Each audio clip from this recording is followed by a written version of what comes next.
Thank you, Crepo, for that lovely introduction. But game 3 there, a good finisher in my eyes. Talk us through, your key moments of that one. And there was quite a lot, I think, to talk about in it.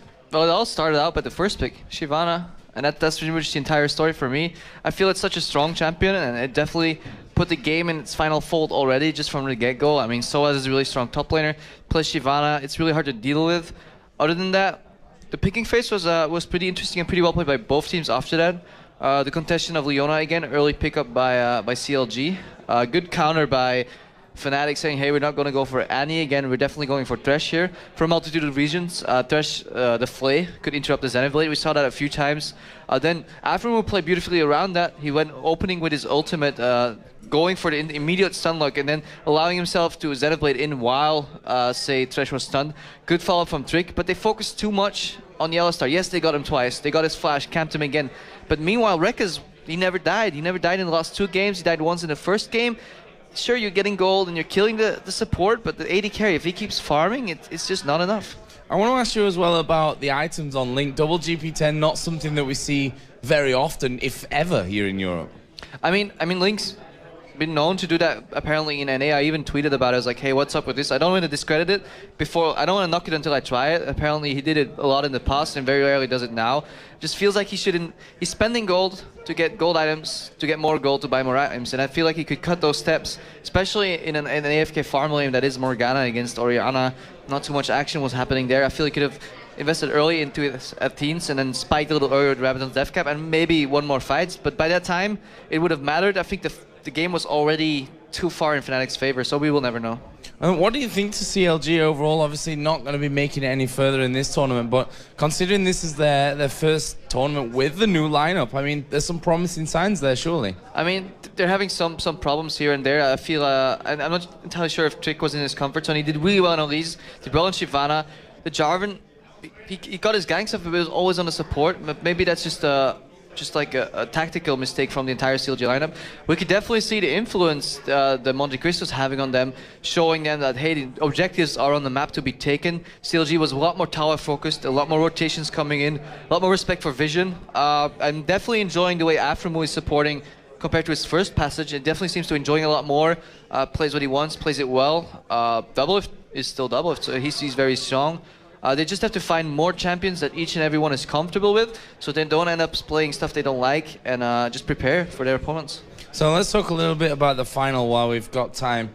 Obviously it's going to be an all-European thing now, Fnatic versus Gambit, which is not bad for us and for all these guys in the audience as well. But it's also a match which has been played many times. I don't know how many times on this very stage right here. I mean, what's your opinion on that final? Well, the good thing is teams are not going to give anything away. It's the last time they play on 3.13, so they can really do whatever they want.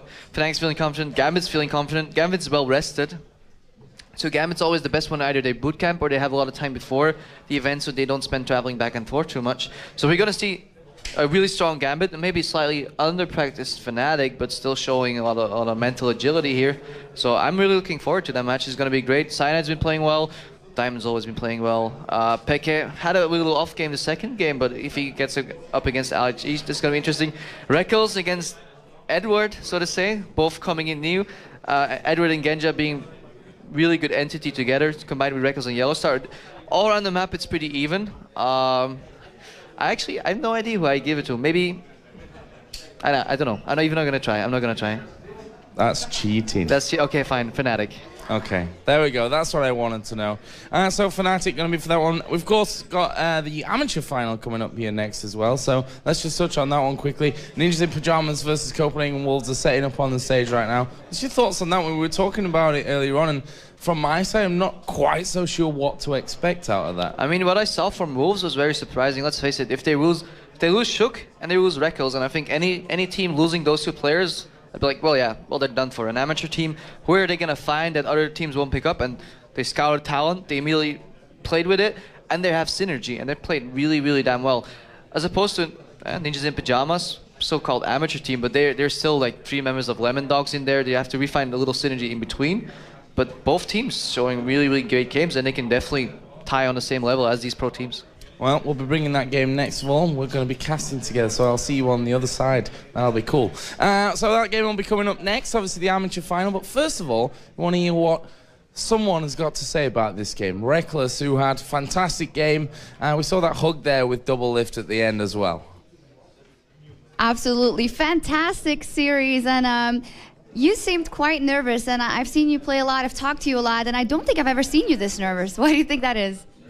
I'm not really sure, actually. Like, for me, this time starting and going into Fnatic again was a bit different from last time. Like, last year when I joined them, I had no pressure because I was so unknown. I was just a solo queue player, pretty much. So I could just go into those games and just do my best. If I fail, I fail, and I would not really have the community and like the pressure that is applied now when I'm going into a tournament with this much hype. So I had a kind of new feeling, like being really, really nervous, which kind of helped me as well, I think, in one way. Like, it made me play a lot more careful. I only had one death through 3 games. So I think it has its good and bad side, but overall I was fine anyways in the 3rd game. How much of that being nervous you think was inflicted upon yourself because of the whole social media thing going on?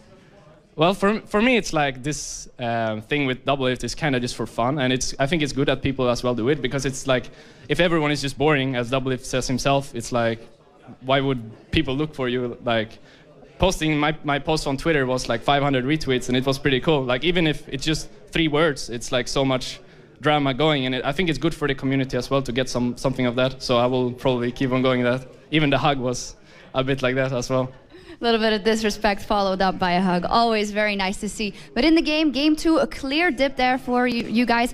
Where do you think it went wrong? Was it picks and bans? Was it decision making in the game itself? Pretty much the 2nd game we had a few picks that shouldn't, like, we didn't never really practiced or we really like put focus on. For example, Astral, we have been practicing in a different way with Thresh, for example. But still, I don't think that was the main problem. But like, their 6 was so strong and we couldn't really do anything because we didn't have any hard engage. Like, if we had Ashe, for example, we could arrow and try to engage hard. But I think it was mostly as well like decision making, because we lost so many towers and drakes for no kind of reason without gaining anything else. So I think if we would have played that game like better decisions, we could have probably won it. You went for Ashe, Corki, and Ezreal. And on the other side, a lot of Jinx, a lot of Lucian, we know double lift plays and says they're very strong. Why is it that you don't pick them or don't like to pick them? I think it's not personally, because I play actually both Jinx and Lucian a lot. Lately, at least, because they have like the flavor of the month thing.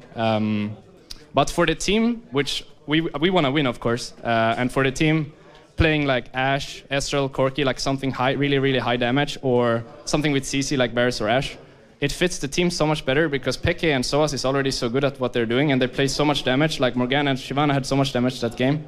So even playing Ashe that game would be so good for the team, because I could engage and they could just finish them off. So it's either me playing something that like last hits people, because they're already so low, or me playing something to engage so they can last hit. So it just fits the team better, I think. All right, now, of course, you beat Doublelift and Afromu, and we have Genja and Edward waiting for you guys in the final. I mean, I can't even wait. And I can think that you're going to be very nervous as well. How are you going into that matchup? I think the pressure will be relieved a bit from me, though. Like, personally, I feel a lot better. Like, already in the 3rd game, I was playing kind of my own game, and the pressure being relieved from my shoulders was pretty nice feeling. But going against Genya and Edward is going to be a bit different, because they play like very more aggressive than like Doublelift and Afromo is really good, but we were lane swapping twice, I think, so I couldn't really get the feeling of what they wanted to do. Just the first game when they went really, really deep and I got double kill, but I guess that didn't count. But Genya and Edward is really good, and we scream them a lot as well. And Genya for me is probably the best AD carry in Europe, so going against him will be a huge challenge. Can you tell me, finally, we had that face-off in the bottom lane at the end of Game 3, and Leona got on you, and then you were 2 versus 1, and then Cyanide came in to help you. What did you say? I told Cyanide to stay away, but he didn't. I don't know. It was just like I was so fed already by that time, so I could 1 versus 2 them, because they were really far behind. But for me, it was just a cool moment, and those moments you really feel good about them as well. Yeah, and it was just an amazing series, of course. All props to the entire CLG for a great performance as well. Good luck in the final later versus Gambit Gaming. Thank you very much.